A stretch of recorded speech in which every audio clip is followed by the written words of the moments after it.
घर से निकले हुए मुझे 2 घंटे हो गए हैं और मैं सतपुड़ा टाइगर रिजर्व के पास हूँ। दोस्तों, मैं जा रहा हूँ पचमढ़ी।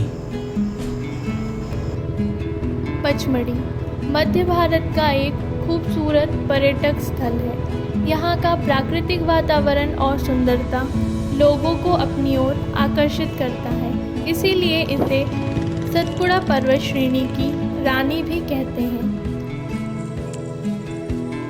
माना जाता है कि पचमढ़ी 2 शब्दों से मिलकर बना है। पंच यानी 5 और मणि यानी गुफाएं। ऐसा माना जाता है कि 5 गुफाओं वाले इस स्थान के कारण ही इस क्षेत्र को पचमढ़ी के नाम से जाना जाता है। दोस्तों, सिर्फ खूबसूरती ही नहीं, यह जगह धार्मिक दृष्टिकोण से भी प्रसिद्ध है। पौराणिक कथाओं के अनुसार भस्मासुर को महादेव ने ये वरदान दिया था कि वो जिस चीज़ पर हाथ रख देगा वो भस्म हो जाएगी, और भस्मासुर ने ये वरदान जब भगवान शिव पर आजमाना चाहा तो बचने के लिए भगवान शिव ने पचमढ़ी में ही शरण ली। शायद इसीलिए भगवान शिव के कई मंदिर यहाँ स्थित हैं। ये हिल स्टेशन उन लोगों के लिए है जिन लोगों के लिए हिमाचल, उत्तराखंड के हिल स्टेशन थोड़ा दूर है और वो समय के अभाव के कारण एक छोटी वीकेंड ट्रिप प्लान कर रहे हैं। वो पचमढ़ी, जो कि बहुत ही खूबसूरत हिल स्टेशन है, जा सकते हैं।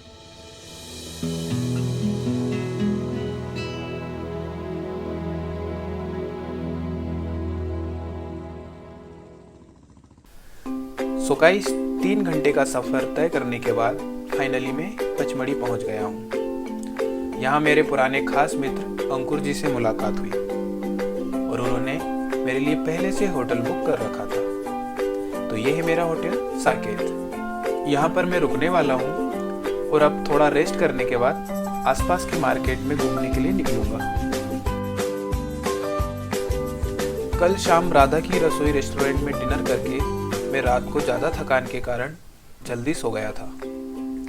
अभी मॉर्निंग में उठकर मैं रेडी हो रहा हूँ और अब मैं यहाँ से पांडव गुफा के लिए निकलने वाला हूँ।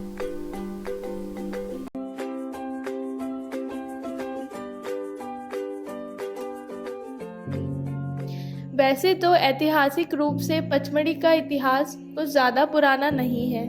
कहा जाता है कि सन 1857 की क्रांति के समय जब ब्रिटिश सेना झांसी पर कब्जा करने के लिए इस क्षेत्र से गुजर रही थी, तब भारतीय सूबेदार नाथूराम जी पवार ने ब्रिटिश सेना के कैप्टन जेम्स फोर्शेट को इस क्षेत्र की जानकारी दी।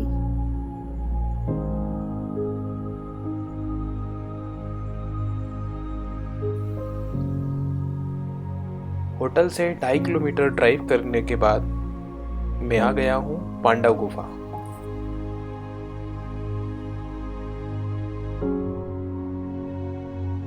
एक पौराणिक कथा के अनुसार महाभारत काल में अपने 13 वर्ष के वनवास के दौरान पांडवों ने कुछ समय इन गुफाओं में व्यतीत किया। इसीलिए इन गुफाओं को पांडव गुफाओं के नाम से भी जाना जाता है।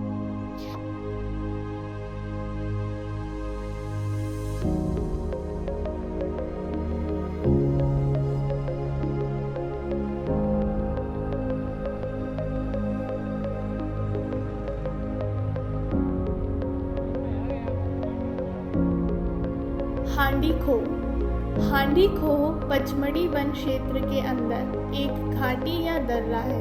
यह 300 मीटर की ऊंचाई से गिरता है और इसके चारों ओर ऊंची नीची चट्टानें हैं। यह एक सुंदर और एकांत स्थान है।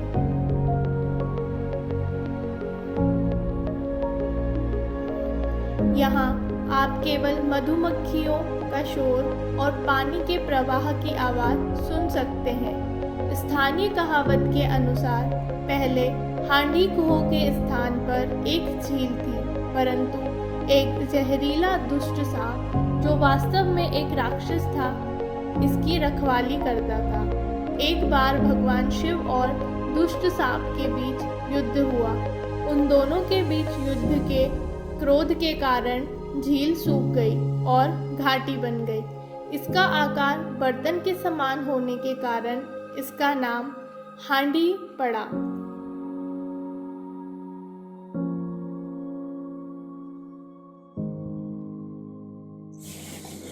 दोस्तों, हांडी को देखने के बाद मैं अब जा रहा हूँ बी फॉल, जो कि पचमढ़ी की एक बहुत ही खूबसूरत जगह है।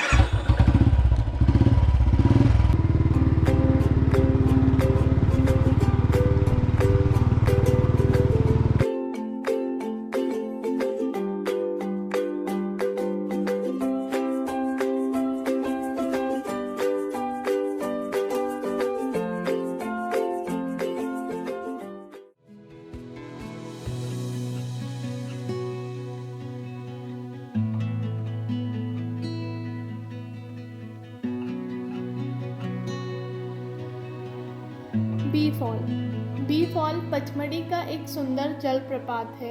इसे जमुना जलप्रपात भी कहा जाता है।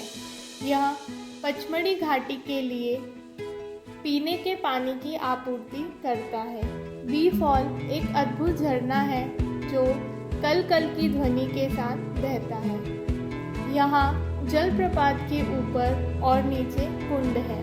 वे लोग जो साहसिक कार्य करना पसंद करते हैं वे धारा को पार करके बी फॉल से होते हुए दूसरे स्नान कुंड प्रताप कुंड तक पहुंच सकते हैं। बी फॉल से होते हुए अप्सरा विहार से प्रताप कुंड तक पहुंचना युवाओं के लिए एक साहसिक यात्रा हो सकती है। वे लोग जो बी फॉल की सैर एक बार कर लेते हैं वे इसे भूल नहीं सकते। यहाँ का एकांत और प्राकृतिक सुंदरता किसी भी दर्शक का ध्यान अपनी ओर आकर्षित करती है। पचमढ़ी की यात्रा करने वाले यात्रियों को यहाँ की सैर अवश्य करना चाहिए। बड़ा महादेव गुफा। बड़ा महादेव गुफा पचमढ़ी से लगभग 10 किलोमीटर की दूरी पर स्थित है। यहाँ भगवान शिव का मंदिर है। यह गुफा 60 मीटर लंबी है।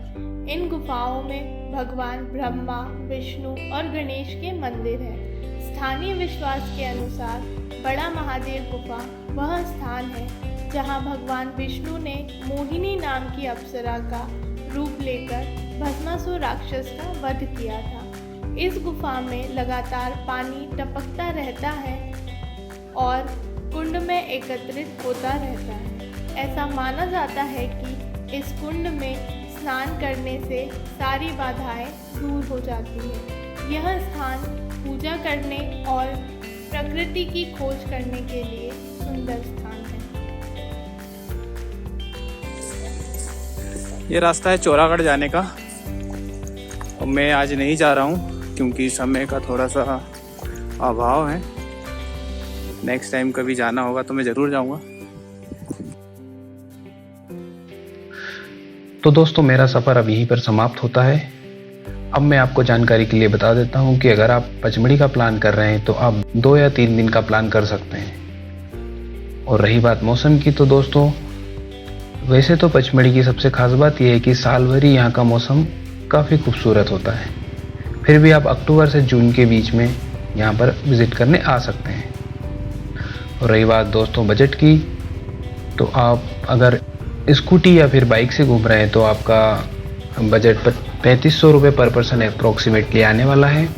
और अगर आप जिप्सी से प्लान कर रहे हैं तो दोस्तों यही बजट आपका 1000 रुपये बढ़कर 4500 रुपये पर पर्सन अप्रॉक्सीमेटली होने वाला है। तो दोस्तों ज़रूर घूमने आइएगा पचमढ़ी। अगर आपको ये वीडियो पसंद आया है तो लाइक ज़रूर कीजिएगा। धन्यवाद।